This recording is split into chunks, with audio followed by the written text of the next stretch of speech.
Good morning, everyone, and welcome to Radio 5G. This is Michael Henry Dunn with my co-host Nancy Hopkins, here to share with you the latest developments on the 5G rollout, the scientific facts behind the grave danger to human health and the biosphere, and what we can do about it.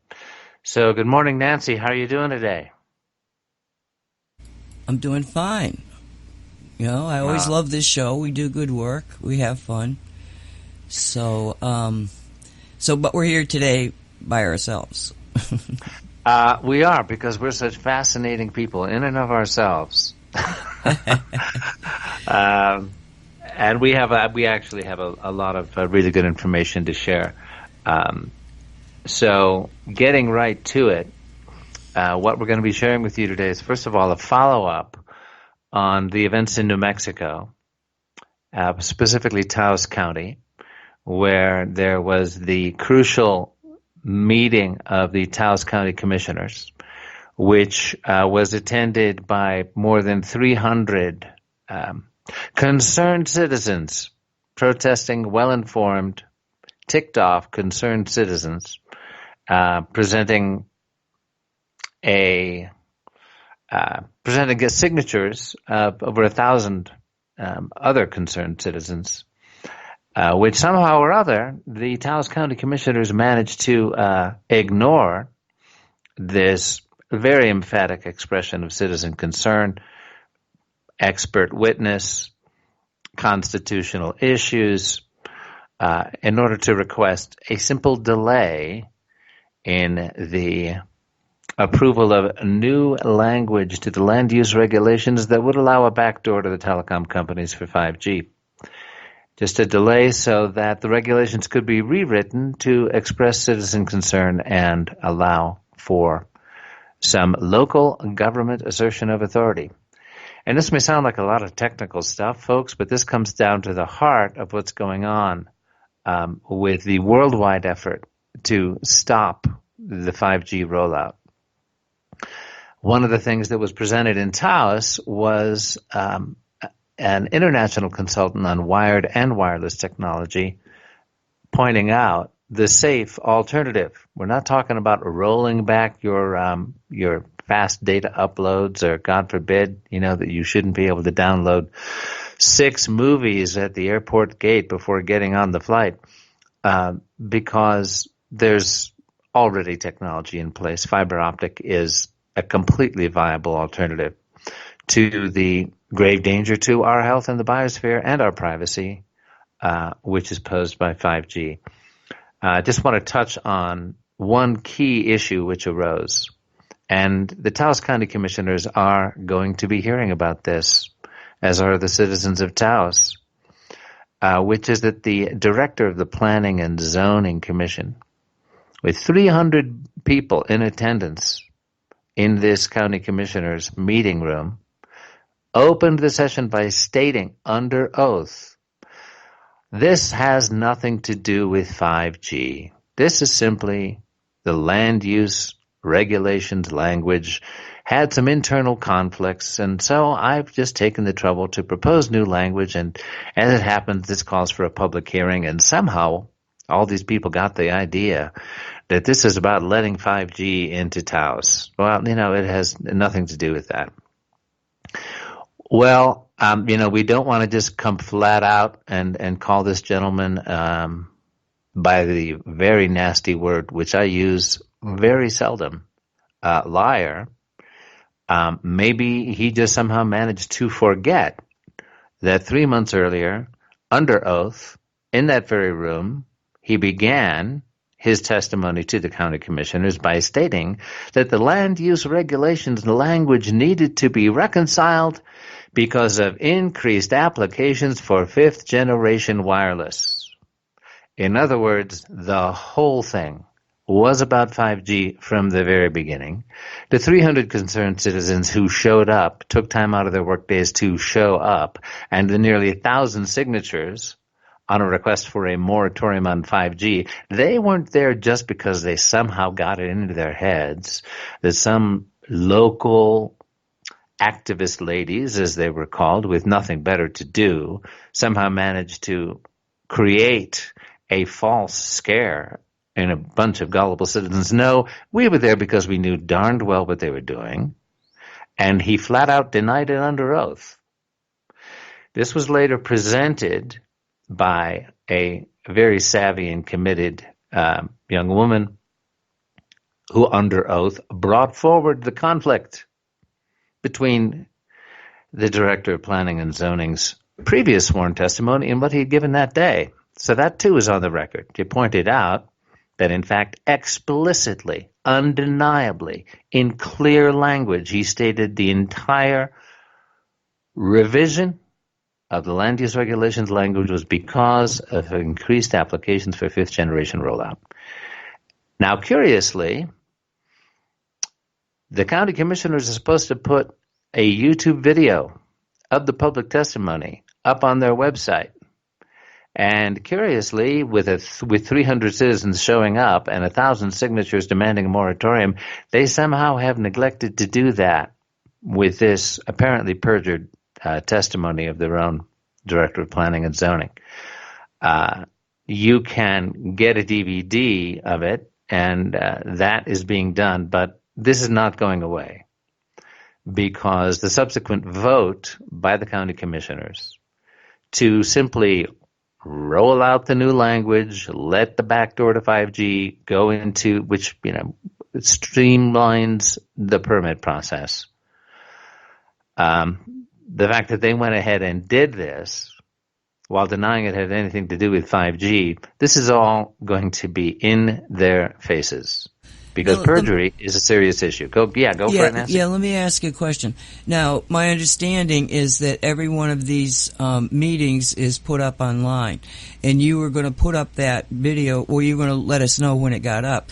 And I looked at it for a couple of days and then kind of forgot about it. So that particular, the one that you guys were there never showed up on their YouTube station?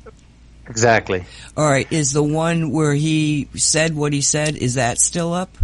Yeah, the original one where he said it was about fifth generation applications, 5G, that is still up.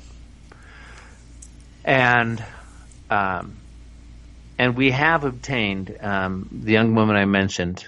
I don't have permission to use her name, so I won't. She'd probably be fine with it. But the young woman I mentioned who captured the conflicting testimony requested a DVD, and when she put it in to her laptop, it showed up blank. She then went back and said, "Hey, you gave me a blank DVD." Well, apparently there's a special kind of process if you're on a Mac or one thing and another, but that testimony is not going away, and they're not going to be able to make this go away. We have already there are highly qualified citizens who were at that meeting who are planning to run to replace those county commissioners in the next election. In the meantime, this might seem like water under the bridge to our larger audience, but the reason we're focusing on it and bringing it up here is that this goes to the heart of the constitutional issue. This goes to the heart of the 10th Amendment, and how the FCC, basically these commissioners just, the 4 of the 6 of them who voted to simply approve the language, are bowing to FCC pressure, are surrendering our sovereign right under the Constitution to protect local communities, the surrendering to a captured federal agency, which is run by the industry it's supposed to regulate. And this was emphatically, clearly pointed out to them by a qualified attorney and their own, former attorney who has worked with the county commissioners before, that the California Supreme Court, for example, has recently affirmed local authority to regulate wireless infrastructure. And that there are hundreds of lawsuits against the FCC over this federal overreach. It was all in front of them. The plausible deniability is out the window. They have all the information, the health information, the technical information, the constitutional information. And all we were asking them to do was delay a few months so that we could write in some regulations that would protect the people. And they caved. So there's a wonderful couple of links we're going to be going over with you today. TakeBackYourPower.net on the FCC's unconstitutional power grab. That details the California Supreme Court decision, which gives cities and counties the backbone and the legal cover to create and enforce rules and ordinances to protect the public, the environment, and public land. So there's plenty of good information there. Also, ehtrust.org. We really recommend folks who want to educate themselves on the scientific facts behind 5G, the momentum behind the global movement, pretty much everything you need to know, ehtrust.org, and of course on our own website, 5G-know.com. And we've got a lot of great information for you there as well. But it really does, come down to the constitutional issue and whether we the people still means anything in America these days. So, moving on with this here, we're going to post a link for you to ehtrust.org. And Nancy, if I pop this over to you on Skype, are you going to be able to get that up? Yes. Okay, well, let's just do that right this second. Here we go.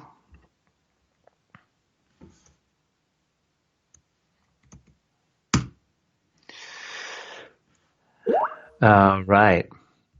So I'd just like to take a minute to share with you, and feel free to interrupt me anytime on this, Nancy. But some of the information that we really want people to know. There's a development that we shared with you last week when we had Mark Steele with us regarding the myth that's out there, and we took that in the early days as well by saying, hey, the smart meter, the 5G towers are going to be every 200 or 300 yards, and now apparently they are putting them in pretty much everywhere. So there's an update for you on that regarding they're going to be putting 5G small cell antennas are to be placed in neighborhoods everywhere, and that means streetlights, trash cans, utility poles, bus stops, and the sides of buildings. The radiation from small cells is not small. Wireless antennas emit microwaves. That's the same kind you use to, cook your hamburger in 90 seconds. Non-ionizing radio frequency radiation. It essentially functions as cell towers. Each installation can have over 1,000 antennas that are transmitting simultaneously. Examples of how these are not small include they increase electromagnetic radiation near homes. They have refrigerator-sized and larger equipment cabinets. Property values drop after a cell tower is built near homes. Taller and wider poles are needed for the antennas, and fixtures weigh hundreds of pounds. So no, smart cell installations are not the size of pizza boxes. Oh, okay. I'm getting a message right now. This is in real time, ladies and gentlemen, from Natalina, remarkable young woman in Taos who's been tracking what's going on for us there. And, okay. We've got a YouTube to share with you here. A satirical video about what's going on in Taos. A closer look at 5G in Taos. Let's see how I can... all right, we're going to share this with you. Because there's plenty of room for satirical entertainment around this whole scenario with what's going on. Put the link in the Skype, and then I can actually play it. We won't have the video, but we'll be able to play the audio. Oh, great. Okay. That'll be great. Let's do that. Here it comes.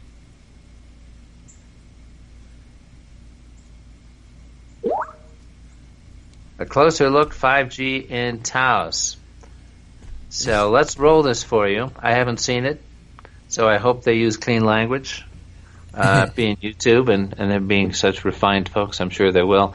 Though it's enough, the whole thing of what went down in Taos is enough to make you want to use some saltier language. Believe me. Okay, let's try it here. Okay. Taos County Commissioners met last week to discuss a change in land use regulations. The item was listed on the agenda as public hearing to discuss, consider, and take action on proposed ordinance 2019-4, amending and clarifying Article 3 levels of review, requirements, exemptions, and legal non-conforming uses, and effective duration, Section 3.3.2, legal non-conforming uses, and Article 4, permit requirements, Section 4.11.2, exclusions of Taos County Ordinance 2018-2, Taos County Land Use Regulations. Sorry, I'm sure I lost you there. I was reading it and I fell asleep. Does anybody really know what that means? Luckily, Ed Vigil was there to explain the amendment in front of the commission and over 300 concerned citizens. He droned on and on for over an hour about a contradiction in the land use code before he said this. I want to be clear that the planning department has not had a single person approach the planning department, nor do we have any type of application pending in the planning department for the deployment of 5G. Now, this is important because there were over 300 concerned citizens with pitchforks and torches. No. Speeches. They had prepared speeches and posters about the dangers of 5G. Where did they get this idea that this meeting had anything to do with 5G? Let's listen to Ed Vigil on March 19th when he requests a date for the amendment. The planning department has been experiencing an influx of cell tower carriers who have been addressing our department wanting to improve existing telecommunication facilities. And the reason that they're being pushed with big earth right now and improving these is because of the push to 5G. Wow. Okay, here we go. Trivia question. What's the difference between an influx and zero? Everything! Everything is the difference. They are complete opposites. If I announced on this show that Taos County had been experiencing an influx of vampire bats, and that announcement caused individuals to band together, research, make signs, educate the public on how to protect themselves from vampire bats, and then I came back on the show 3 months later and declared there had been zero vampire bats in Taos County, people would be pissed. Despite their efforts to chase people off or bore them to death, hundreds of people sat through a nearly 5-hour meeting for commissioners to pass the amendment anyway. Commissioner Fambro, whose face looked like it was literally melting, gave a second to the amendment because the measure had nothing to do with 5G. Let me get this straight. The commission voted yes on a subject for which there was huge opposition present by lying straight to their faces and telling them they were confused. That's like when you catch your 6-year-old niece sneaking 7 cookies before dinner, and you call her out on it, and she says, "This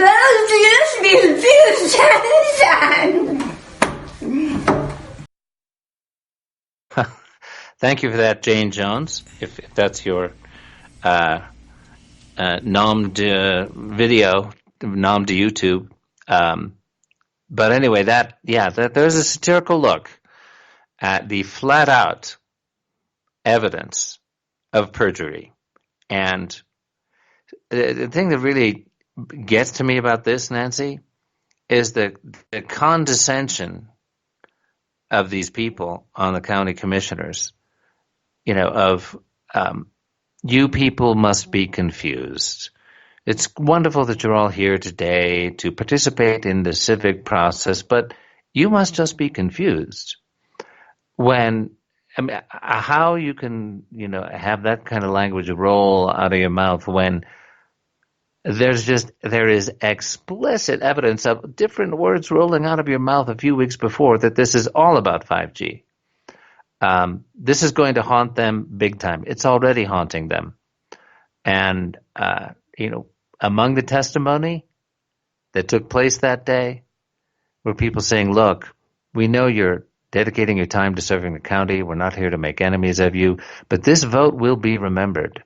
If 5G gets a backdoor to Taos because of this vote and you approving this streamlined process explicitly for 5G, this vote will be remembered when people become ill. This vote will be remembered if children die. This vote will be remembered if the beauty of Taos is irreversibly damaged by the collapse of the biosphere that's happening due to EMF and Wi-Fi and the 5G rollout. So now it's not only being remembered, it's being lampooned on YouTube very deftly by Ms. Jane Jones. And we're grateful to Natalina for sharing that with us. She just popped that on the messenger to me a few minutes ago.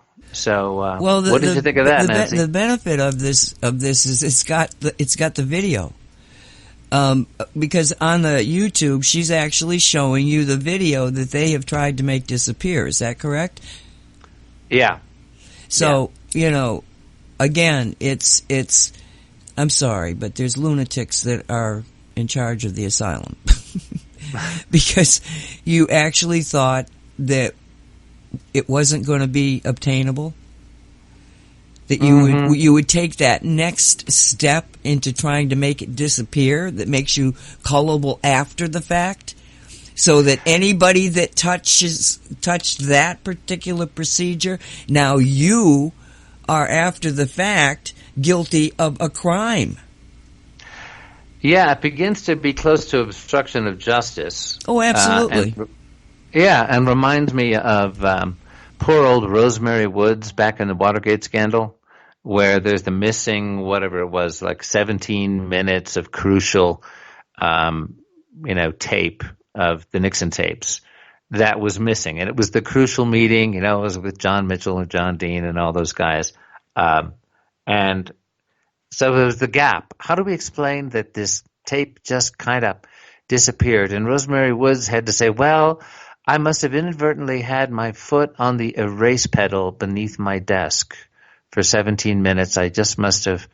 Do you remember that photograph of the poor woman? It's like, could you demonstrate for us, Rosemary, how long you would have needed to be in that position?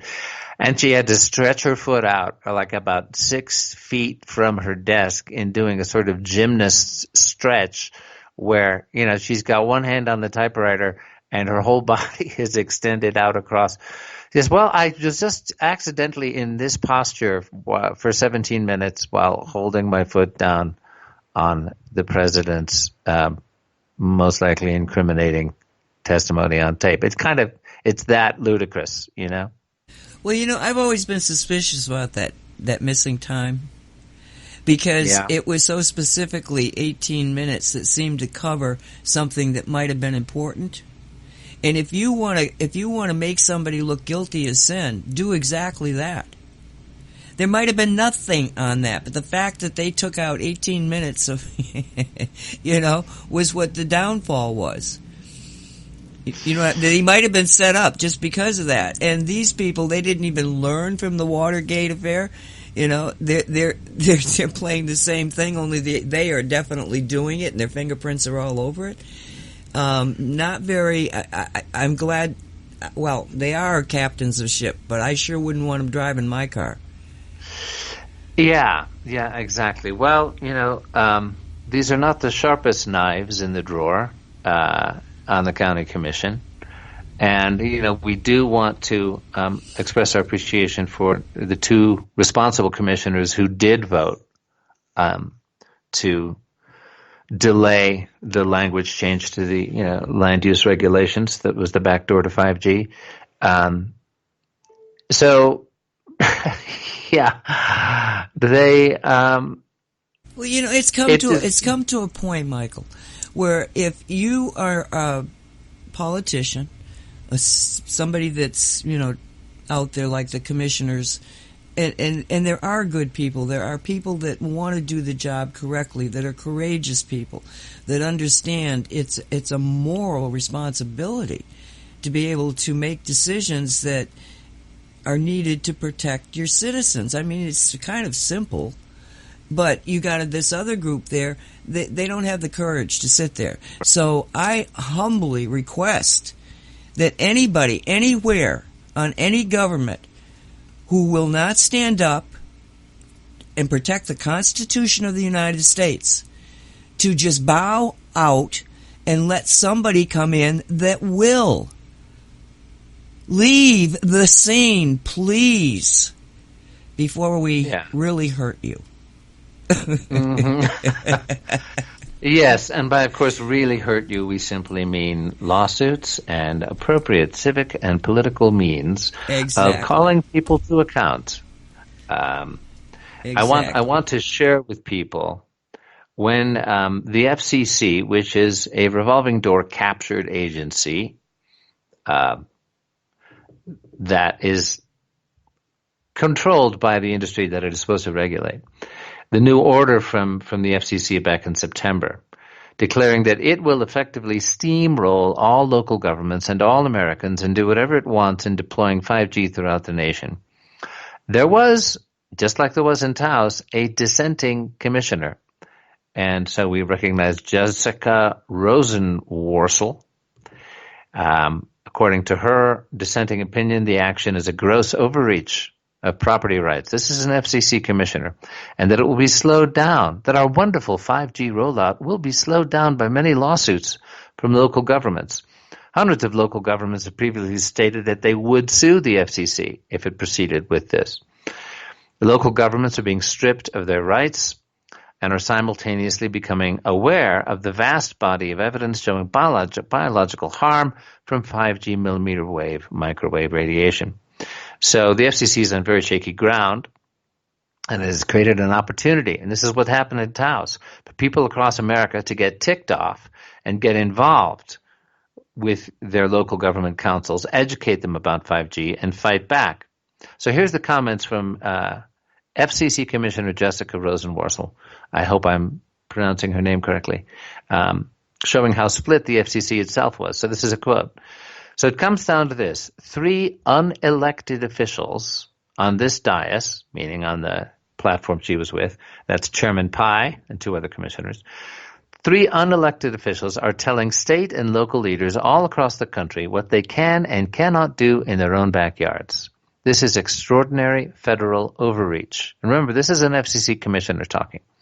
I do not believe the law permits Washington to run roughshod over state and local authority like this. And I worry the litigation that follows will only slow our 5G future. For starters, the 10th Amendment reserves powers to the states that are not expressly granted to the federal government. In other words, the Constitution sets up a system of dual sovereignty that informs all of our laws. Too many municipalities to count. But we went ahead and counted them, folks. There were over 200, and we brought that up to the commissioners in Taos. But to continue to quote from FCC Commissioner Jessica, too many municipalities to count, from Omaha to Overland Park, Cincinnati to Chicago and L.A. to Louisville, have called on the FCC to halt this federal invasion of local authority. The National Governors Association, National Conference of State Legislatures have asked us to stop before doing this damage. The sentiment is shared by the United States Conference of Mayors, the National League of Cities, the National Association of Counties, and the Government Finance Officers Association. In other words, every major state and municipal organization has expressed concern about how Washington is seeking to assert national control over local infrastructure choices and stripping local elected officials and the citizens they represent of a voice in the process. It didn't have to be this way. Yes, that's right. Stripping local elected officials. Of course, in the case of Taos County Commissioners, they were only too willing to be stripped. Yes, strip us, please, of our constitutional authority to protect our citizens. And that was spelled out to them in absolutely clear language by a human rights lawyer on the day who said, please do not give away to the FCC the sovereign rights that we, the citizens, have entrusted to you to protect us. Well, after 5 hours of droning and hoping that the audience of 300 concerned citizens would melt away because they have jobs and lives to get back to, they went ahead and allowed their power to be stripped and surrendered to the FCC. What their own particular motivations might have been for doing that, we will just leave folks to speculate on for themselves. And whether Kit Carson Electric, which received a big subsidy to roll this out, has any influence, again, that's going to be explored, as well as the perjury issue in the coming weeks in Taos. Let me jump in here for a second, because the FCC is not, they keep throwing all this other stuff at us. On June 16th, they came out this, it's only 3 minutes, and I'm going to play it for you, because this is another bizarre, unbelievable FCC ploy that is, well, just listen to it. It's only 3 minutes, okay? So let's go with it. The deployment of 5G technology is going to require the construction of hundreds of thousands of new wireless antennas in close proximity to where people live, work, and play. In some neighborhoods, there may not be any telephone poles, streetlights, or other structures on which to place these new wireless antennas, and putting up new poles is expensive and often requires permits or zoning variances. It's a real problem for the wireless companies. But they have an idea. Suppose they could place their wireless 5G antennas right on the top of one of the homes in a neighborhood. Maybe the home of someone who loves technology, is happy to take the money, and isn't worried about any health consequences. It turns out the Federal Communications Commission, the FCC, has an old rule called the OTARD rule, which stands for Over-the-Air Reception Device. The rule was adopted as part of the 1996 Telecommunications Act, and it prohibits any local authority or private landlord from restricting the right of homeowners or tenants to install a satellite dish or other antenna to receive video signals. Back in 2002, in response to the fast-growing internet, the FCC changed the wording of this rule to include transmitting antennas as well as receiving antennas.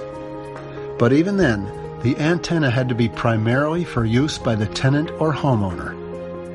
The OTARD rule has never, ever applied to transmitting antennas intended to send signals to other people in the neighborhood. Until now.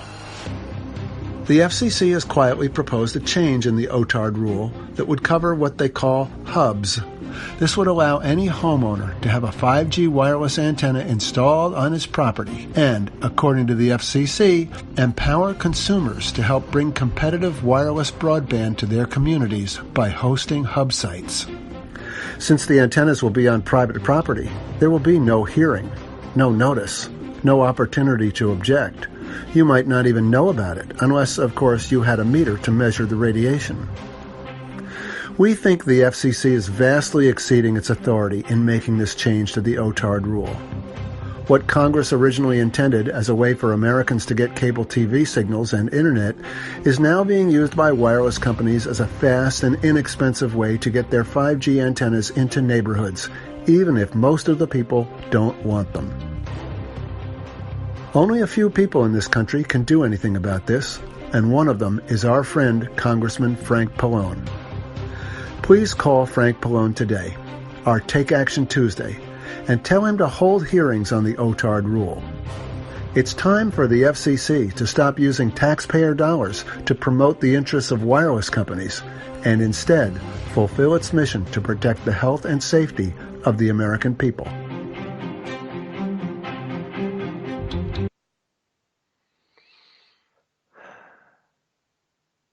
Well, I got to tell you, this one was funnier than the last one. What? They've gone insane.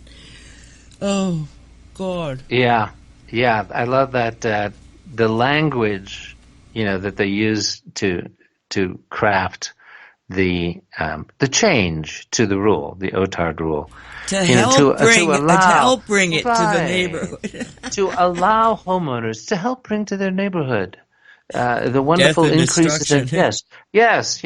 I'm going to bring a miscarriage to your pregnant wife. I'm going to bring a brain tumor to your young child. Not to worry. It's all part of my sovereign right to be bought out by the local telecom companies. It's it's mind blowing, but that's the age we live in, and unfortunately, as I take a realistic look at what's going on here, as the outrage increases and the awakening increases and the health consequences increase and the damage to the biosphere increases. I mean, it hurts my heart to think about the children who are not, it's not will become sick, are becoming sick. The birds and bees and insect biosphere collapse that is already happening, that this will have to be, so it seems, the tragic cost that will awaken us, that it has to come to losing children, to losing unborn pregnancies, to losing our a significant portion of our biosphere, and it's already happening. I mean, the insect collapse worldwide is already catastrophic. That it's going to take something on this scale to wake us all up, and the wake up is happening, but it's just hard to take, to realize that there are people who are willing to just ignore incontrovertible evidence, just to cave for convenience or whatever other reasons, or sheer gutlessness, is what it basically comes down to. One of the least attractive features of the human condition. One of the things that I think we have to address here, because you just said a couple of things that could likely knock us off of YouTube. Oh, I did. Yeah. Because they're getting more and more, they've got these, okay. What happened was YouTube and Facebook and Google and Microsoft, they're all in it together, right? Right. Yeah. I mean, some of them own somebody, and I don't know what it is. But yesterday I went on the Shungite Reality Facebook group, and I have to just tell you what popped up. Okay, it says and this is from Facebook. Okay, we want to help keep your group safe. If we determine that content in your group violates certain community standards or is false news, we'll tell you about it here. We're making it easier for you to see when we've taken action against content or members in your group. These actions could include removing content that violates our community standards, auto-flagging potentially violating content so you can make a decision, labeling false news and showing it lower in news feeds, turning on mandatory post approval for members. So then there's another thing, and it says no violations to show. If members in your group post content that violates certain community standards, we'll tell you about it here. Then there's another one. No recent false news in your group. If independent fact checkers determine that content in your group is misleading, we'll let you know about it here. To fight false news, Facebook reduces the distribution of misleading content while also showing additional reporting on the same topic. If a group repeatedly shares false news, Facebook may reduce that group's distribution by showing that group's content lower in news feeds. Facebook may also stop suggesting that people join the group. Okay? Wow. All right. That's stunning. Okay, now wait a minute, it gets even better. Okay, because let me see where. Okay, so then I go like, who are these independent people? You know, and there was something that I could click on. Let me find this thing. Okay, here we are. Whoops. There's actually a video attached that I didn't read. Didn't look at. Okay, so something I clicked on went here. We're committed to fighting the spread of false news on Facebook. We use both technology and human review to remove fake accounts, promote news literacy, and disrupt the financial incentive of spammers. In certain countries, we also work with third-party fact-checkers who are certified through the nonpartisan International Fact-Checking Network to help identify and review false news. Okay, so now reducing the distribution of false news. It's under some video that, like I say, I did not look at. Okay, reducing the distribution of false news. Identifying false news. We identify news that may be false using signs like feedback from people on Facebook. Fact checkers may also identify stories to review on their own. Reviewing stories. Fact checkers will review stories, check their facts, and rate their accuracy. Now that rate your accuracy, you can actually click on that. I didn't notice that before. Okay. Showing false stories lower in the newsfeed. If a fact checker rates a story as false, it will appear lower in news feeds. This significantly reduces the number of people who see it. Well, they're honest. Taking action against repeat offenders. Pages and websites that repeatedly share false news will see their distribution reduced and their ability to advertise removed. Well, we don't do that anyway. Providing more information if you see false news. Okay, this is where they drag us in, right? Providing more context on false news. When fact checkers write articles with more information about a story, you'll see them in related articles, and again there's that a link on it, related articles, immediately before the story in your news feed. So they're giving you the opponent's version of it while dishing yours. Right. So, you know, who gave them the right? Oh yeah, they've got these independent fact checkers. Okay, notifying people when they've shared false news. You'll receive a notification if you try to share a story or have shared one in the past that's been rated false by fact checkers. Page admins will also be notified if they share stories rated false. Giving you more tools to identify and give feedback on false news. Learn how to spot false news. Again, another link.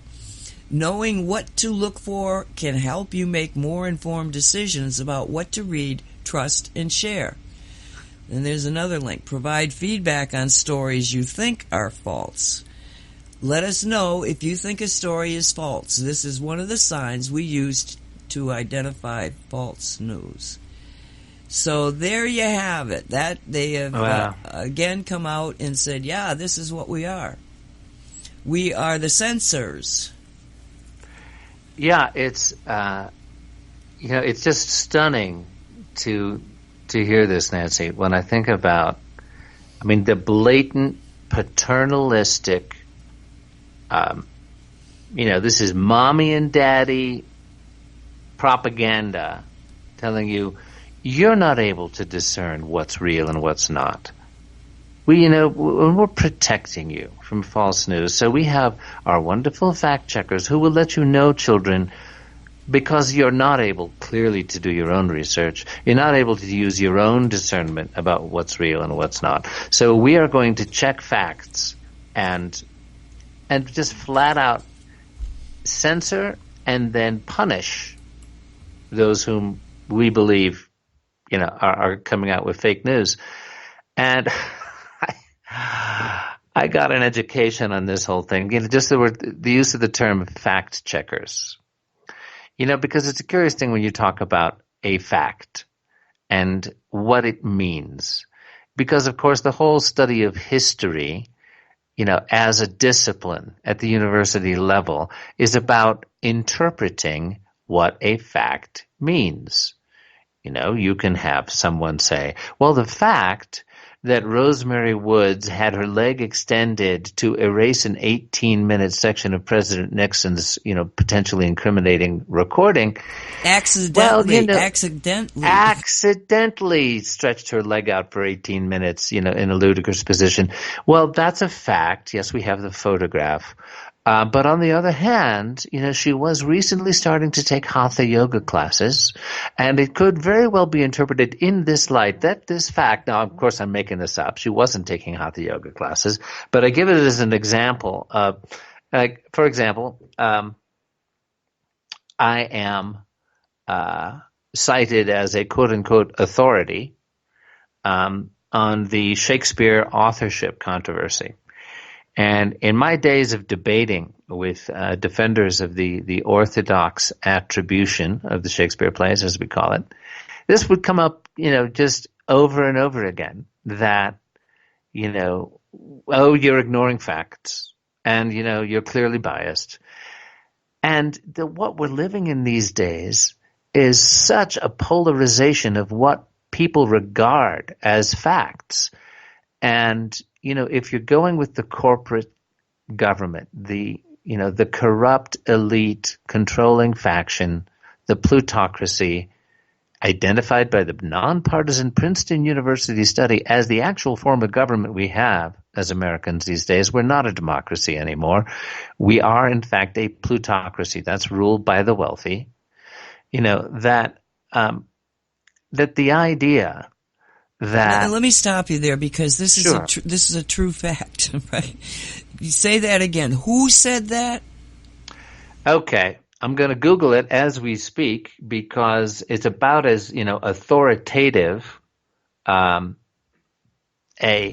did I hear the word Carnegie? You hear the word what? Carnegie? No, you heard the word Princeton.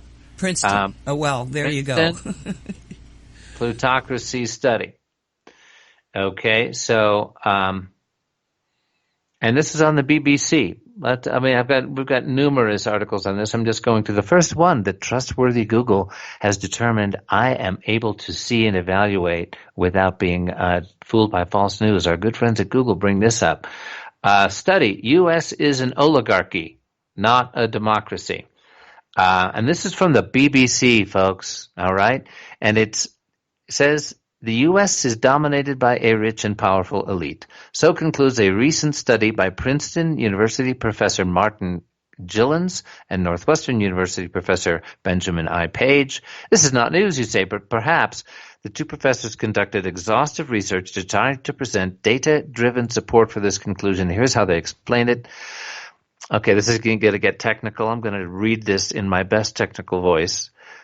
Multivariate analysis indicates that economic elites and organized groups representing business interests have substantial independent impacts on U.S. government policy, while average citizens and mass-based interest groups, that's you and me, folks, have little or no independent influence. And then the BBC article comments, in English, that means the wealthy few move policy while the average American has little power.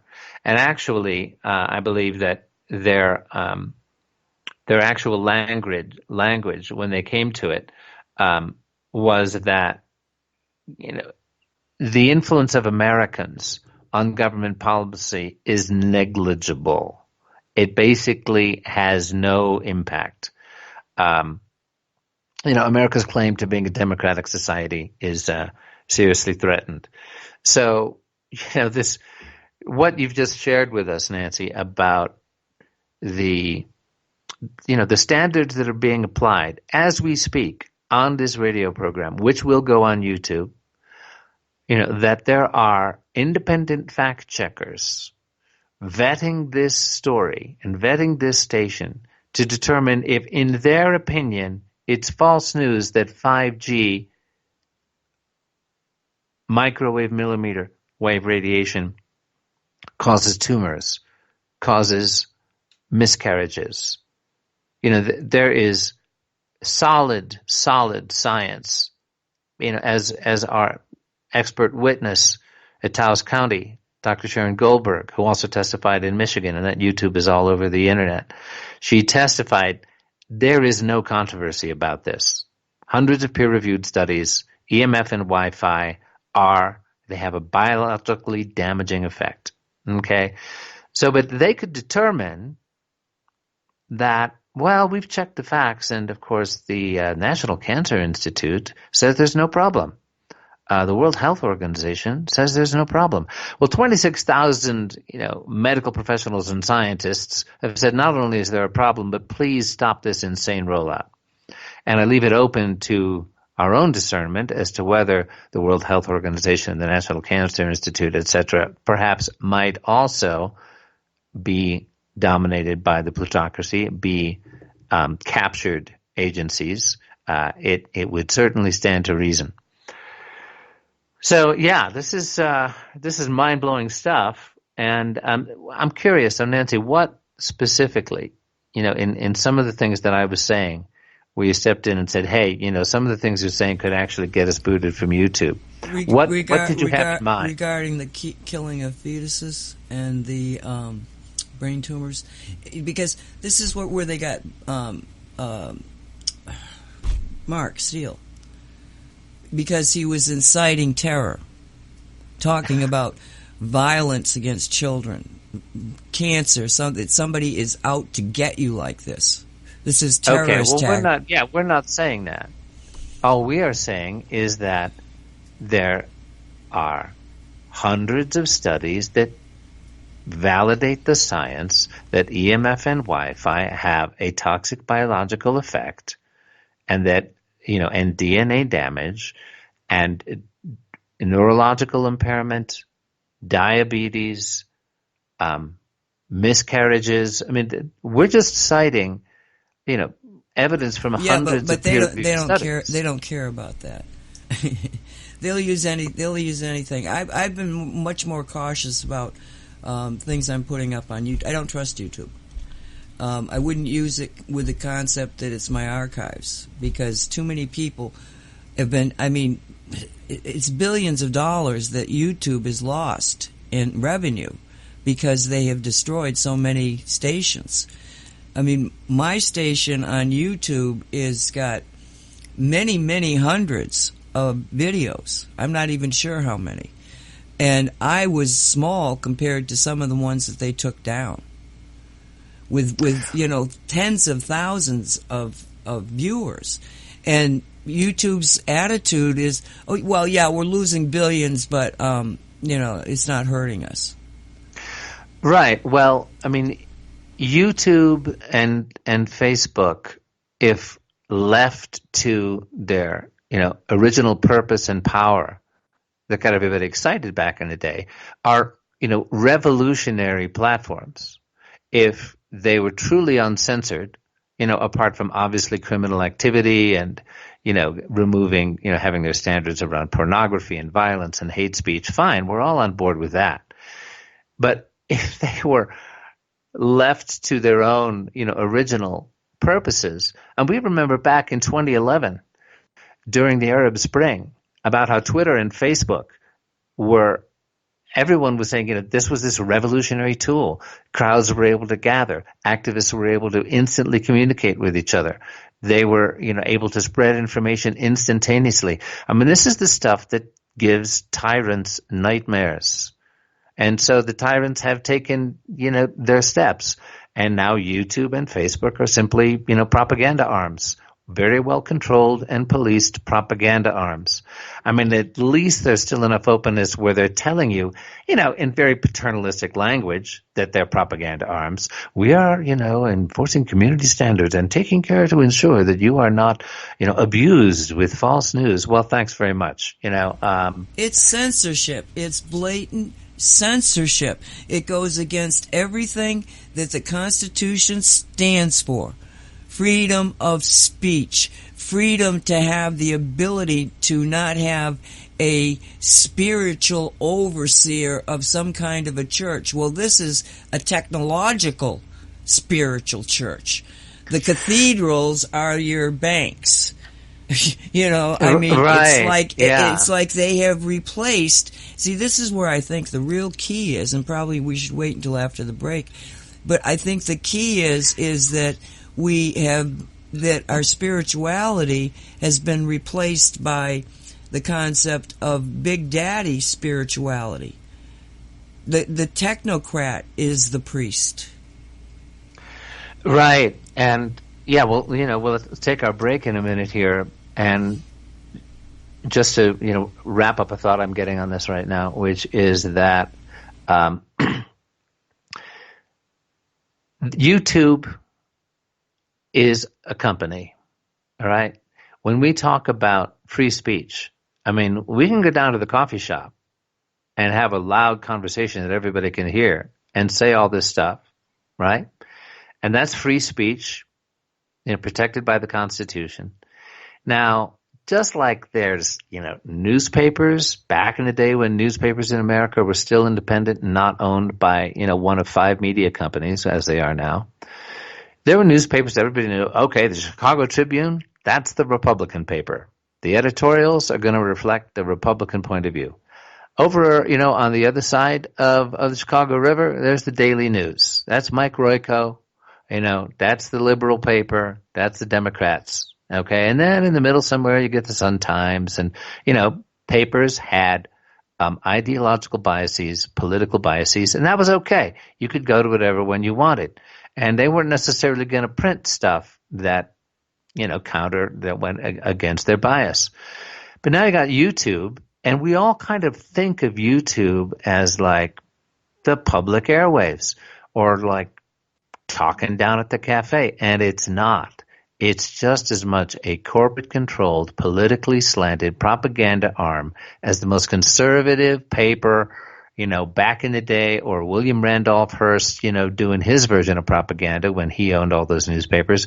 That's what it is, folks. We just got to face the fact and not regard YouTube, like we regard the public airways. It's not.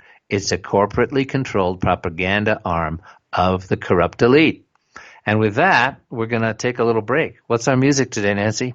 Well, before we do that, I do want to say that, in my opinion, YouTube and Facebook, they have a right. They're a company. They have a right to do whatever they want with their company. And yes, it's really stupid of them to do it. They're not being patriotic. They're just being, really awful things. But it's within their right. But it's also within our right to do something different. And I really want you people to look out there and see if there is an alternative. Because if there's an alternative to YouTube, then we'll jump over there and the people will follow us. Yeah, and let's see if we can share some information on that when we come back. And we are back. Are you back? Yes, I am back too. Awesome. Yeah, I love that song.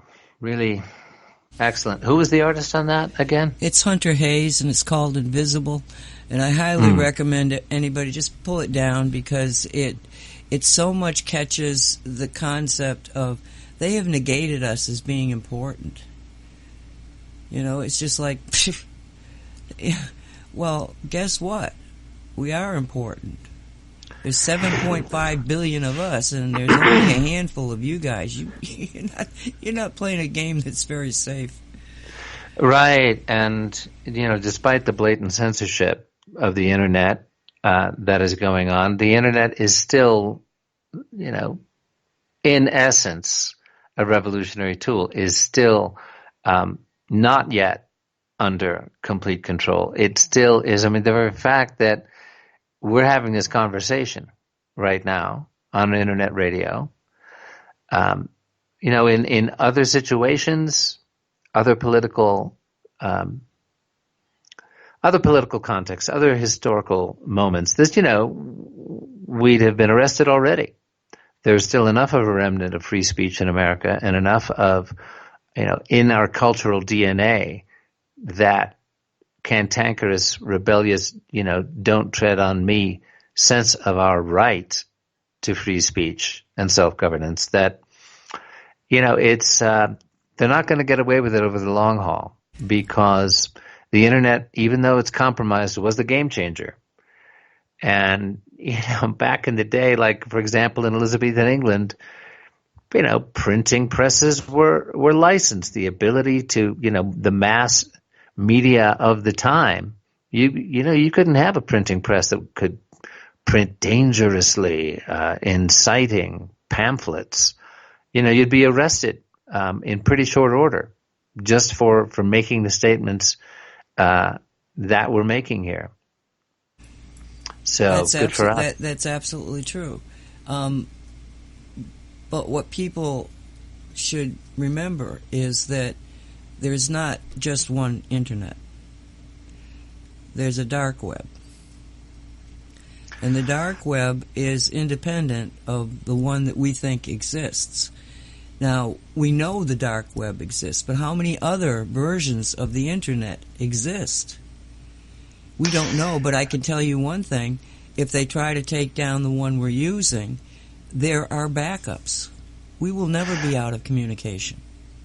Yeah, it's a genie that can't be put back in the bottle.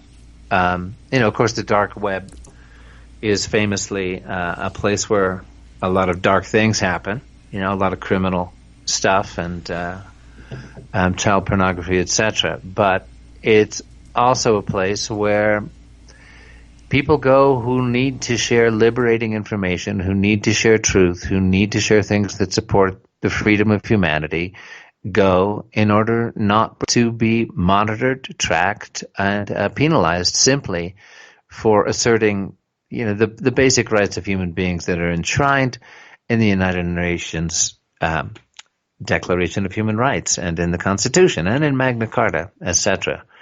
It's amazing in this day and age to see what we thought were these basic rights attacked on the level on which they're being attacked. But as Thomas Jefferson observed, these oligarchic interests just keep reasserting themselves, and it's the people's job to be vigilant. And so here on Radio 5G, we're being vigilant as best we can.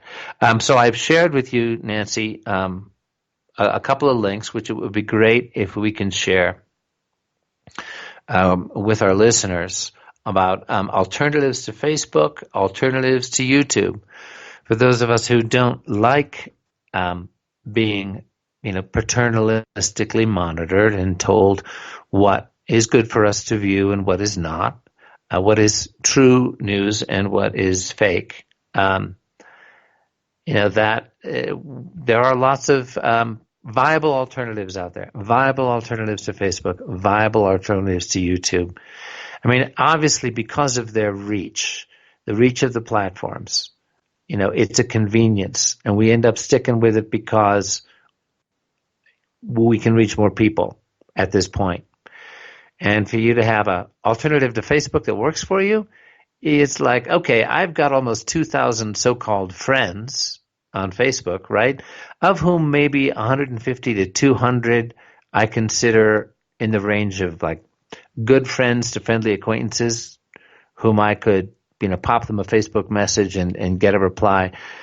For an alternative to Facebook to work for me, I've got to bring all my friends with me. It's like, hey, we're all going over to MeWe. MeWe is a new viable alternative to Facebook. Well, you kind of have to bring all your friends with you for it to become viable. But as Facebook and YouTube get more and more blatant with their censorship, they're going to be losing more and more people. So, and if you've got a small group of committed and thoughtful citizens, as Margaret Mead's famous quote says, who are determined to change society.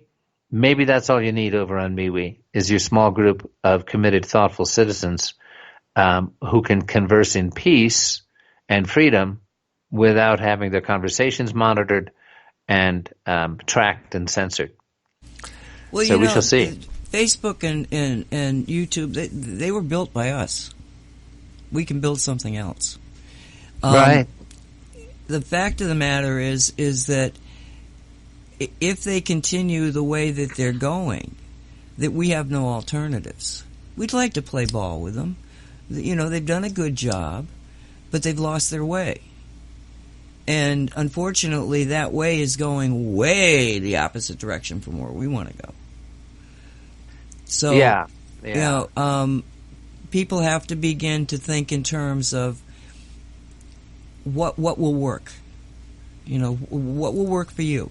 Start looking at these things. You got our various Facebook groups. Post them. Sure, they're going to go, oh, wait a minute. You know, they'll probably flag us right off the bat. But okay, so tip their hands. You remember, we're CosmicReality.net and .com. We're independent. So something happens, you see us disappear off of YouTube and Facebook and stuff, well, the websites are going to be there. We're still going to be doing our job. It's just that we're not going to be able to reach out to the people that are just searching for information. But word of mouth built the Shungite, you know, worldwide. Word of mouth. Yes, it was coming over the internet, but so much of it is just people talking to people. So, my friend Derek is saying Shungite Reality can already be found on Vimeo. So, okay. So he's already... Well, this is another issue, of course. Search engines, like when it comes to Google, you know, it's become a verb. Well, I'll just Google it and find out. And of course, Google, just like Facebook and YouTube, is highly censored. The things that'll come up, you know, for a given search term are extremely directed and censored to prevent you from seeing things that they have decided are not quote unquote true news. I'll just give you a personal example. You know, it's a good idea if you have any kind of public profile at all. Every once in a while, you know, you enter your name into as a Google search term just to see, you know, what's coming up for you these days. Now there is a search engine called Ecosia.org, which I really recommend. ECOS as in Sam IA, Ecosia.org. They plant trees for every number of users. With every search, they're planting a tree. They planted 60 million so far. But I entered my name into Google, and then I entered my name into Ecosia. And this was shortly after you and I started to go on Carrie Cassidy again. I mean, you know, when I went back on Carrie Cassidy for the first time in a couple of years, and, you know, the interview got, you know, some pretty healthy numbers. And then I introduced Carrie to you and your work, Nancy, and that interview with you, Carrie flagged it as being an absolute must-watch. You know, you cannot miss this interview with Nancy Hopkins. And that, as we know, you know, rapidly rose up to like 30,000 views, and then it seemingly abruptly stopped. Suddenly, YouTube was reporting, yeah, that leveled off. Well, we have reason to be skeptical about that. But in the wake of that, right, suddenly my name is back out there, and I'm explicitly naming the agenda behind 5G.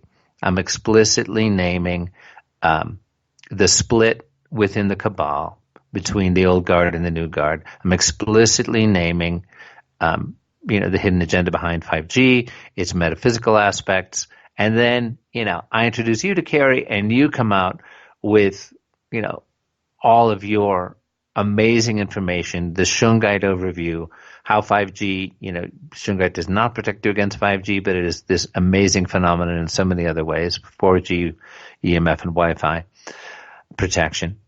Well, shortly after that, you enter Michael Henry Dunn into Google, and suddenly, this was within like 2-3 weeks. Suddenly, there's an organization called SourceWatch, which puts up, suddenly Michael Henry Dunn is worthy of notice again, because I've gone on Kerry Cassidy, who, whatever you think of Kerry, you've got to give her credit for a lot of years of bringing out whistleblowers revealing. There's a fair amount of disinformation in there, for sure. We all have to deal with that. But, just really solid integrity work over a lot of years. So once I got on Kerry Cassidy, there's an organization called SourceWatch.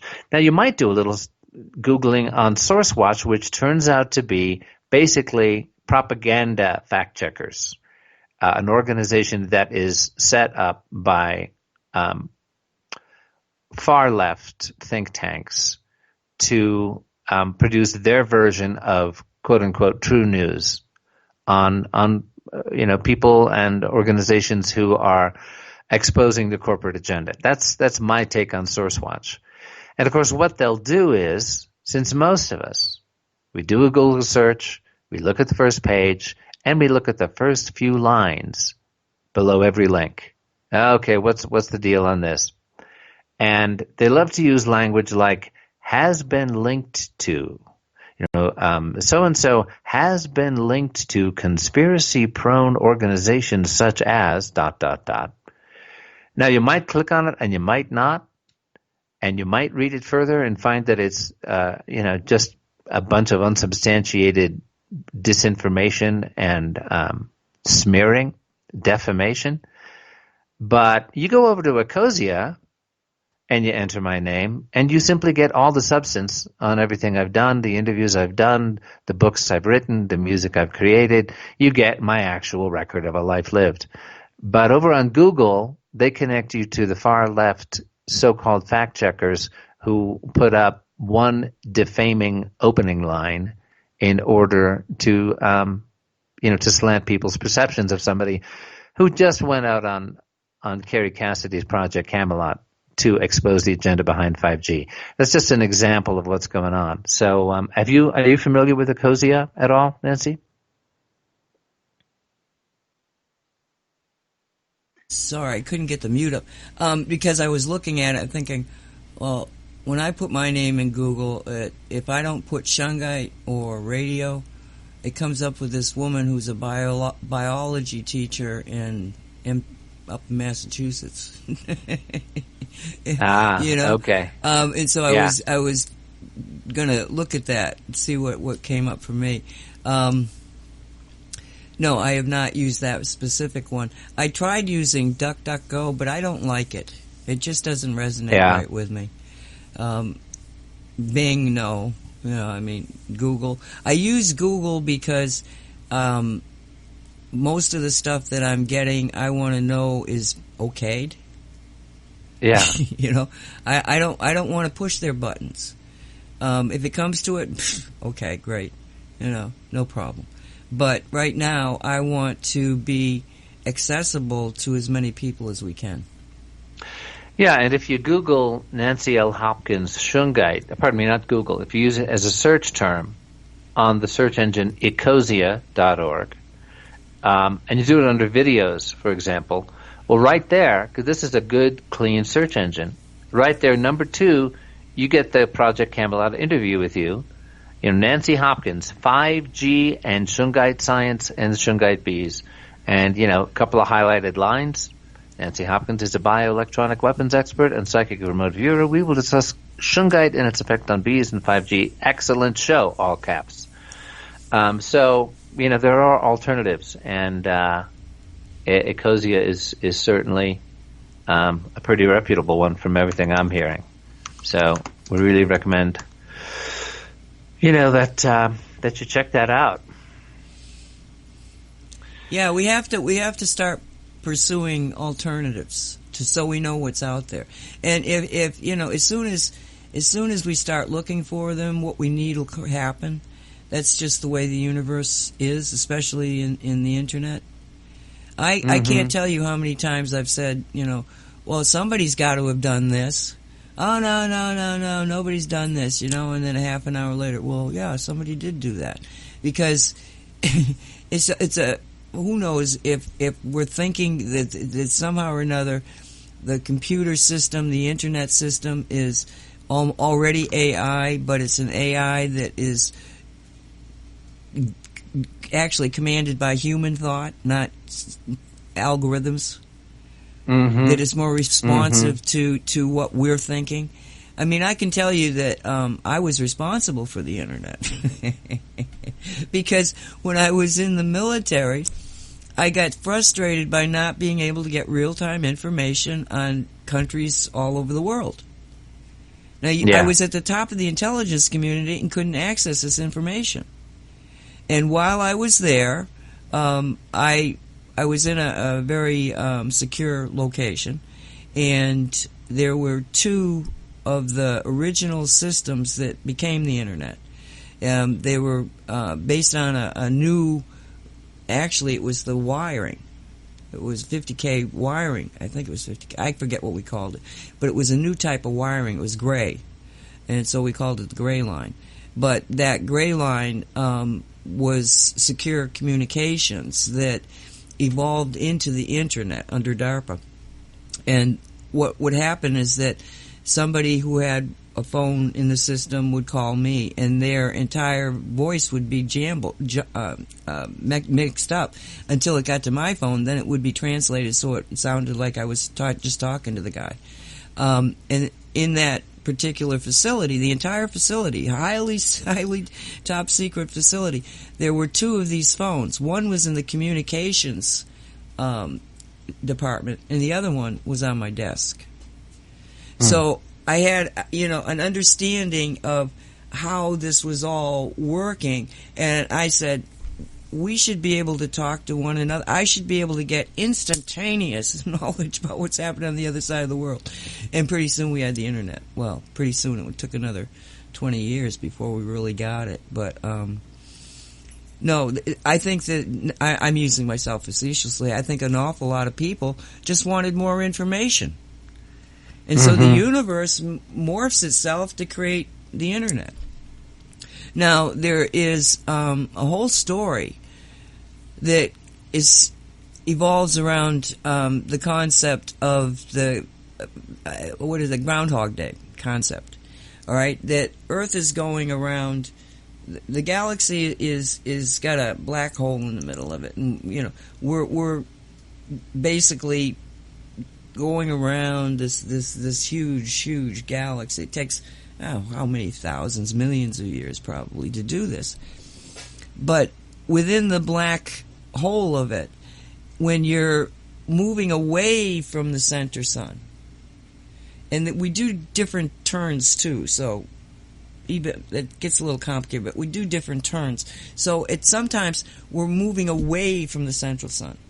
And when that happens, and this is information that comes from studying some of the original people on the earth and what they were thinking, and they kept talking about a black sun and about the going away and the coming towards. And apparently what happens is that as we move away from it, we kind of get less, we dumb down because we're not being filled with cosmic energy that is, keeping it at a high level. But then as we come around again and we start going towards it, we start getting smarter. So I always found that to be very fascinating. And then Roswell, I get involved with looking at Roswell.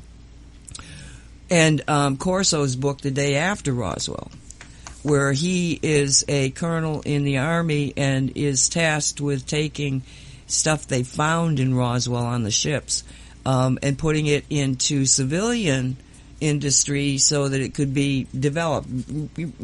They're really trying to what do they call that when you take something and you go back and you rebuild it? Oh, what do they call it? A reboot? No, when they're studying something so they can redo it, so they can build it. So you give it to reverse engineering. Reverse engineering. Thank you very much. Because there was first off there was fiber optics. They began to they had all these weird little wire things that were glass. They had laser. They introduced night vision. There were all sorts of technical devices on the chip itself. There was so many technical devices that they got in a package. Here, why don't you figure this out? And because we had the things that technically made the internet, there was I may have made this story up in my mind, but I'm thinking, what's this all about? Well, what if you were, because one of the things about the supposed, according to Corso, the supposed beings on this vehicle, that they were bioengineered to be able to withstand long space flight. That they were they had a consciousness and maybe a soul, but that they were essentially bioengineered, to be able to make this flight. So what if you're highly advanced and you're really close to the black sun, and every time you get to this black sun energy, all sorts of things start to happen in the DNA and the molecular construction of the human body, and an awareness increase. But every time you get there, the dark side shuts you down. You make the same mistakes, and you go around and around and around. And this ties in with Anastasia from the Ringing Cedars. She's a mystic that lives up in Siberia. Fascinating story. And she's talking about every time we get to this point, we end up going around again. But this time, something changed. And she said it changed in 2000. She doesn't state what it was, but something changed in 2000. Well, what changed in 2000 was the Internet. By 2000, the Internet was gathering a lot of steam. And one of the things that I noticed about the Facebook groups is that a really high percentage of people who are joining, like the Shungite Reality Group, have joined between 2008 and 2009, and yet they don't have very much activity in their Facebooks. It's like they're joining us and we're their fifth group in all that time. So something happened between 2008, 2009 that made a lot of people join Facebook, but they did nothing with it until now. And I'm talking about a lot of people. Yeah, I was actually kind of in that category myself. I joined Facebook around that time and really didn't do much with it until several years later. But, I want to touch on what you were saying earlier, Nancy, about, our rotation around the central sun. And some people say 24,000 years. Some people say 26,000 years. And this is the dynamic, behind what we refer to as ascension, which is that point in the cycle where we come in contact with these cosmic energies as we go around the central sun of the galaxy that have an accelerating effect on our evolution, that wake up dormant DNA strands, what are referred to as junk DNA, but aren't junk at all, and that humanity makes dramatic forward strides in our evolution, our intellectual capacity, our spiritual awareness, that these are major leaps forward. And, and that's where we are. This was actually the topic of my interview with Carrie Cassidy back in January of this year, was ascension and 5G, and that there's a wonderful book called The Lost Star of Myth and Time, that by a gentleman named Walter Cruttenden, which is really fascinating. It has to do with what's called the Great Year, having to do with the precession of the equinox, and it's the sort of timekeeper of these evolutionary cycles. And it's a wonderful book that looks at the evidence that our sun has a companion star carrying us through a great cycle of stellar influences. But what happens, if it's true that there's a big evolutionary leap forward that happens, we get hit with these cosmic energies, we come to a certain place in our revolutions around the central center of the galaxy, and suddenly, we're getting hit with these cosmic rays that wake up dormant DNA, and we start to make this big leap forward. Well, guess who is not a fan of this event?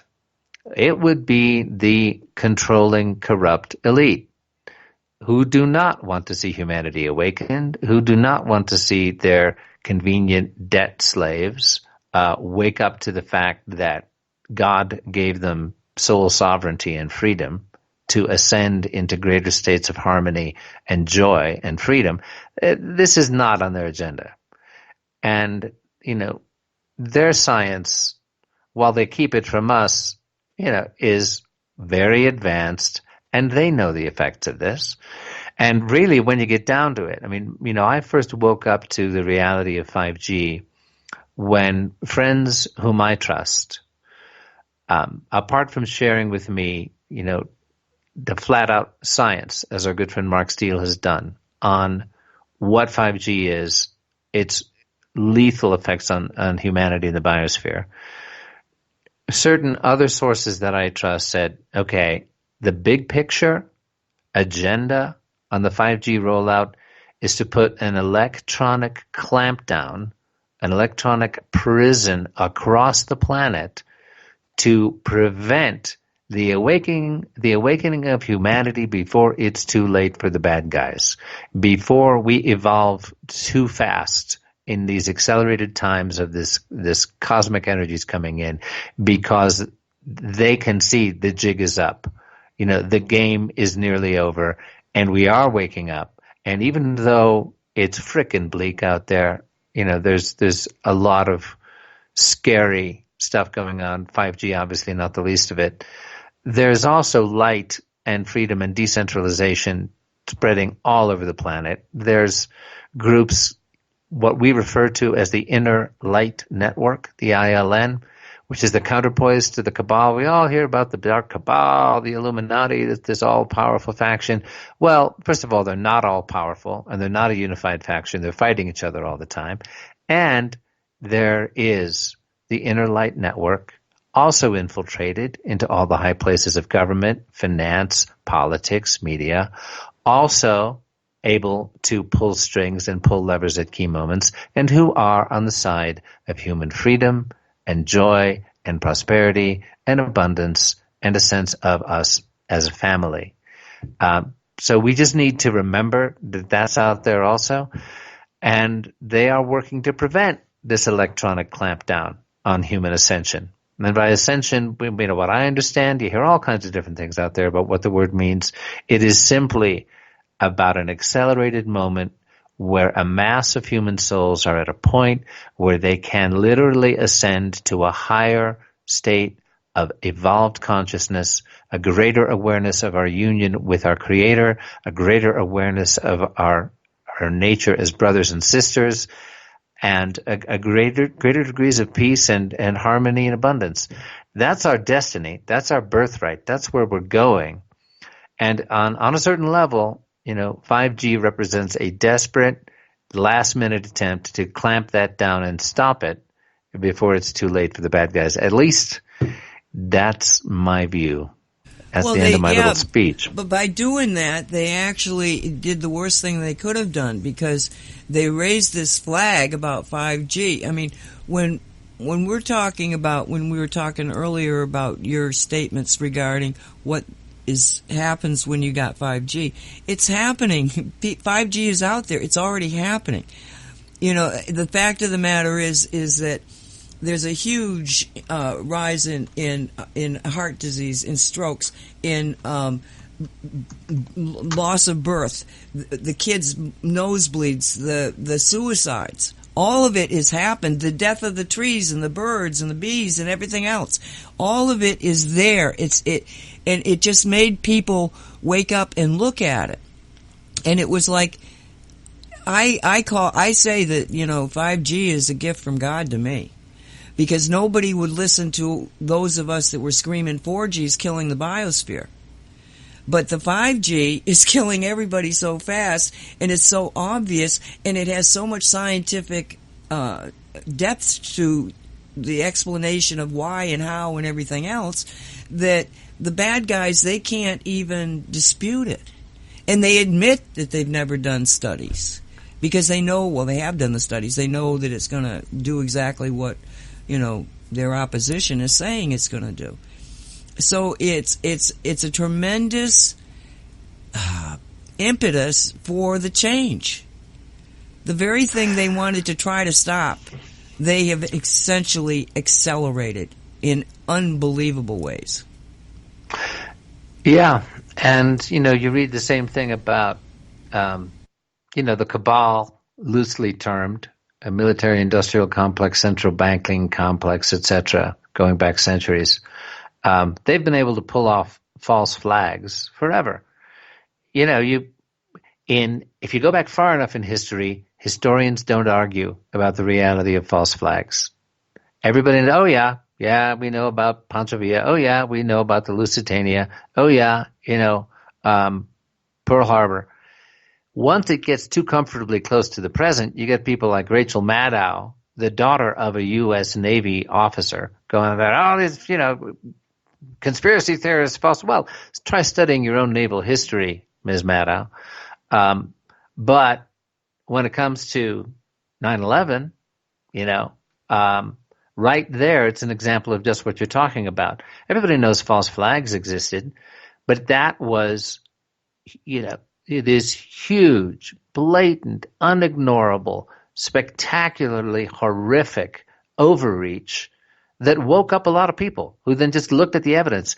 I mean, that was the last thing I wanted to believe. I was not one of those people who woke up on the morning of 9/11 and said, oh, that's an inside job by corrupt factions. I was saying the Arabs will never live this down. I bought the party line because I did not want to believe that there was a corrupt government faction that would just sign off on the death of 3,000 people in order to get the war they wanted. But it's just like 5G. It was such an overreach. And as the evidence accumulated, I kept saying to people who wanted me to believe it was a conspiracy, hey, look, I got serious problems. Just show me some evidence. I know there's corrupt factions out there. I'm not naive, but show me. Well, the evidence began to pile up and pile up and pile up. And the circumstantial, coincidences began to pile up and pile up. And I finally couldn't ignore it anymore. And I had to say, okay, I have to face the fact that this is actually the world I live in. And it's basically, and there were a lot of people in the Pentagon and in the intelligence community who woke up at the same time. They looked at what happened that day. And these are not people who were part of it. These are not people who are corrupted. These are patriotic Americans. They looked at what happened that day and they said, right, enough is enough. And God bless them, those people are still working to restore the original idea of America and the reality of it. But yeah, I totally agree with you on this, Nancy. This 5G was on one level their biggest weapon, but on another level their biggest mistake. Well, it certainly has woke up people. I got to tell you another story. The cap story I told you last week when I wore it out and had that conversation with the pet owner. Remember I told that story? Right. I think I did that story. Well, I had to go out to Home Depot to bring back something that was, it had been purchased online. I was returning it, so it's one of those complicated things. And the manager had to talk to the online people. So I'm standing there with him. Very nice guy, probably in his early 30s. Sweet man. Just felt sweet and very helpful. So all of a sudden this elderly man came up, and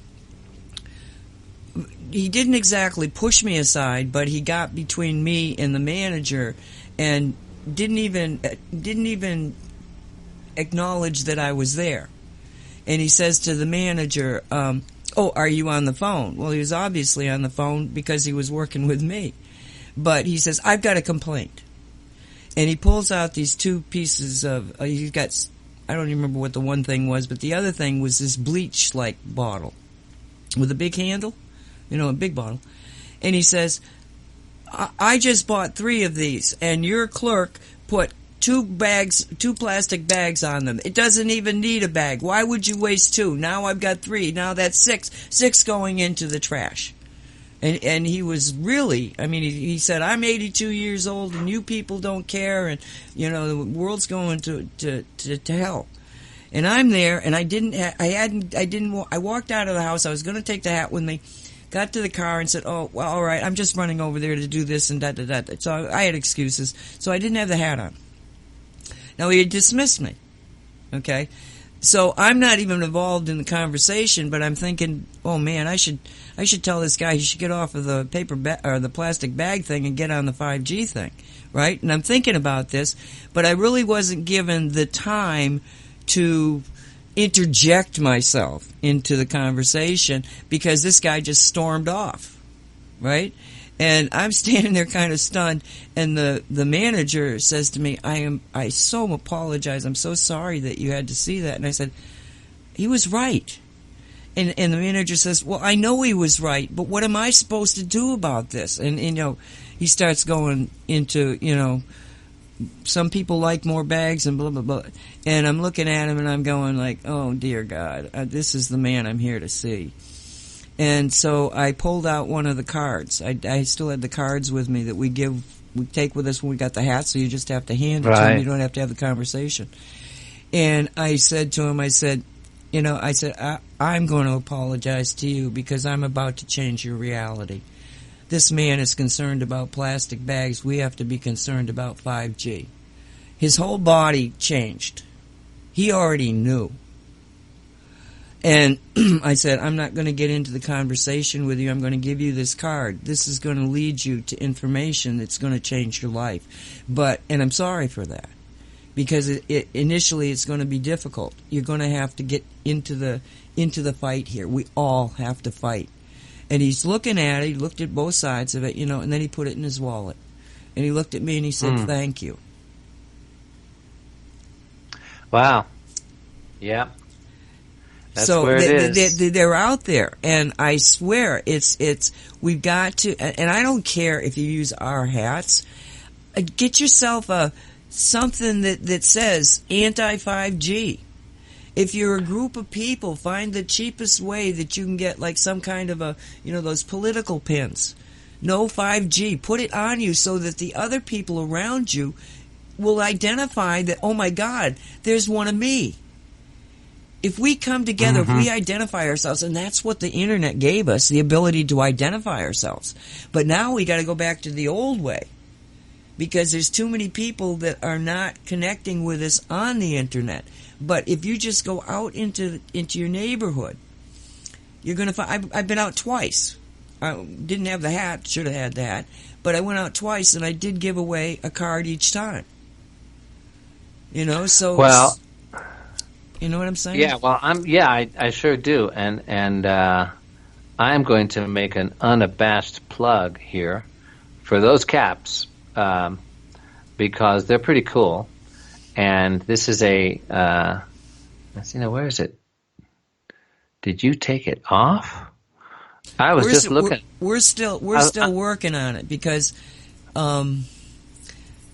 I told them, I said, I'm going to be really picky about this. Normally, I'm not perfect. I don't go there. Get it done, for heaven's sakes. But this one, I'm picky about. And so they forgot that I asked them to make a change in the text. Because right now, if you look at the image, and I can actually I can actually put the image in here. This is the I've one. already got you covered. You got it in there? There you go. Beware 5G hats, folks. Where goes the bee? Where goes the bee? Go we all. Beware 5G. And it's got our Radio 5G logo of the radio microphone that's shaped like a bee. And it's a really high quality cap from cosmicreality.net. Go to the Beware, B is in honeybee, BEEWARE 5G, Beware 5G hats. And it's pretty cool. And then you just have a bunch of these handy cards to hand out to people. And you don't have to engage in a long conversation to tell them about microwave millimeter radiation. You can just hand them the card and say, hey, have a nice day, check it out. And you'll thank me for changing your life. Well, or maybe you not. won't. But we will save your life. That's the thing. Yeah. If we come together, it's a system. It's not going to be difficult to stop. But we have to come together. And if you have to take the fight to your... Look, if they started to put 5G in my neighborhood, I would probably be forced to go house to house to tell these people that are my neighbors exactly what is happening. Because I guarantee you, when a neighborhood goes nuts, somebody in there is going to stop that pole. You know, and that's what they've got to be very cognizant of, is that we're out here fighting for enlightenment, fighting for the concept of we can do this without, tearing down the poles. But what they're forcing, the government and all of this other thing, you're forcing the people to get really, really angry. And remember, we are still armed. And I'm not threatening that. I'm saying, please wake up. We don't have to do this. We can do it one town at a time, one county at a time, one state at a time. We have the law, we have the moral law, and we have legality that's based on common law, not the dictates of a corporation oligarchic system. We can do this. And just to cover the base again, because this is going on YouTube, we want to make extra clear that when we say we are armed, as Nancy was just saying, we're talking about the reality of, Second Amendment rights in the United States, about the likelihood that, we are pursuing and encouraging and supporting peaceful civic and political action to prevent the rollout. And we're just observing the fact that if this stuff rolls out anyway, and if children are dying, as they already are in the UK, you are looking at, people are going to start, these towers are going to start getting sabotaged. It's just going to happen. People aren't going to just meekly go to the slaughterhouse, when their rights have been stripped away. It's a pretty basic historical assumption. And it'll probably happen semi-surreptitiously. Oh, gee, I'm so sorry. I accidentally backed up my backhoe into that cell phone tower. And then I just had to be on my way. It's the sort of thing. I began my career in the theater. I was a professional actor, mostly on stage for a lot of years. And there's a story about they were doing a Greek tragedy, and some costume designer gave them masks. The actors all had to wear these masks. Well, it turned out the masks were suffocating them, but they didn't feel like they could protest en masse against these masks. They're having to go out on stage in these hot costumes, and the masks they were wearing were literally suffocating them. And so they're all sitting in the dressing room pretty depressed about suffocating. And one actor's looking at the mask he's about to have to put on his face, and then suddenly he pretends to go into a paroxysm, an epileptic fit, and he's pounding his fist on his dressing table, and suddenly goes, "Oh no, I broke my mask." Suddenly all the other actors are like, "I have an epileptic fit too," and they're smashing the masks and going, "Oh no, I broke my mask." And so they didn't wear those masks, and it was just a sudden strange epidemic of epilepsy in the dressing room where they unintentionally, accidentally, on purpose broke their masks. I wouldn't be surprised to see something like that begin to happen with the 5G rollout, as people, are seeing the bees die, seeing the birds die, seeing plants shrivel up, seeing cancer rates rise, seeing children, self-harm has been documented as increasing.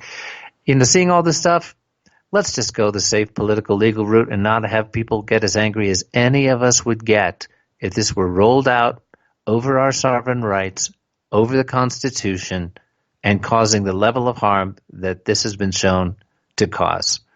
We just may end up breaking our masks, if you know what I mean. Yes, I do know what you mean, and I'm not. I'm telling people. I'm saying, be careful of what you're doing. Because it can be done without any drama. Oh no, this was a bad idea. Everybody agree it's a bad idea. Now let's go into fiber optics. Now you got the communications. Nobody's getting hurt. It's not going to. It's going to cost cheaper. It'll be cheaper. So it's a doable thing. We're not saying stop technology. We're saying stop doing the technology that was weapons developed for control and for data collection. And please, if you're again, I'm going to say it. If you're a government person, you're in it, and you've got decision-making capabilities, and you cannot stand up and be an American dedicated to the Constitution of the United States that tells you in the 10th Amendment that you have a moral obligation to stop a federal government that is absolutely, fascist in nature. It's doing everything for itself, nothing for the people. Because remember, democracy is when it's all for one. Communism is one for all. But fascism is all for the state. Right. Even the legal system that the federal government has mandated we use within the federal government legal system is not common law. You have no rights as an individual in their courts. This is admiralty law. This is based on the fact that when they had the big ships coming into different nations' ports and there was a dispute about the cargo, well, these courts developed in order to mitigate the problems of a ship owner who's got a cargo that now the owner of the shop in another land is saying, it's all broken up, I don't want it. Okay, that's where this concept, that's why it's called admiralty law. But when you instill it into, and Great Britain's got the same problem. Absolutely, but they've got a secondary system called common law. Very interesting the way that that's playing out. So yes, if you're a government official and you cannot stand up for the Constitution of the United States, I beg you, leave the scene. Let somebody in that can. Yeah, exactly. And, when I look at the big picture, and as we come up on the end of the show here, we always try to focus on the big picture and on the solid reasons for hope. And, hope is just not a word that's about, I have a hopeful attitude, maybe things will work out all right. No, it's about a realistic objective that you have concrete evidence that if you act on it, and if you get together with others and act in effective ways, you can change what's coming. So we always, especially at the end of the show, we try to remind everybody of the big picture. And what I'm seeing is what Nancy's just describing about fascism, and largely because of the internet and maybe the ascension waves hitting us too, from outer space, there is this decentralizing dynamic that's going on where in the past, tyrannical governments, tyrannical factions, corrupt financial groups could control and dumb down the people while they've got huge technological means at their disposal to try to dumb us down chemically or with microwaves, etc. The internet is unstoppable. And the information we're sharing with you now, and that hundreds of other groups and sites across the planet, it is having this decentralizing dynamic where local control, local autonomy within a shared system of understanding of basic human rights, of the golden rule, which is the foundation of the rule of law, that over the next few years, and who knows, maybe even over the next few months, there are revolutionary changes happening where the old system is crumbling. The old oligarchy is crumbling. Their ability to control the people from a centralized dynamic like, the federal government or whatever it might be, that is crumbling.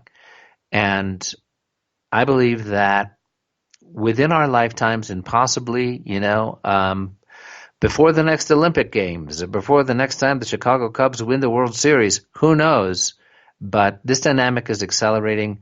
Cryptocurrency is part of it. The coming shift of the global financial system is part of it. And we here at Radio 5G are part of it, sharing with you the information about what 5G is, what the dangers are, what we can do about it. And again, it's www.5g-know.com. We really recommend ehtrust.org and takebackyourpower.net, among the many other groups that are out there. But there is more than reason for hope. To me, there's the certainty of victory. So we've got a couple of minutes left here, Nancy, and I'd like to ask you for any closing thoughts and to take us on up. I just appreciate all of you people that do follow us. We're growing in popularity on YouTube because the information is so critical. If you just get informed and talk to everybody around you, just keep talking, so that everybody becomes awake, and we don't have to do this with only a few people fighting for the humanity. Humanity can stand up and just stand up and say, no, we're not going to do this. Exactly. Yeah. So this has been Radio 5G with Michael Henry Dunn and Nancy L. Hopkins, a joint project of Cosmic Reality and the Sacred Academy of Geoenergetics. Thanks for listening, folks. We'll see you next time. God bless.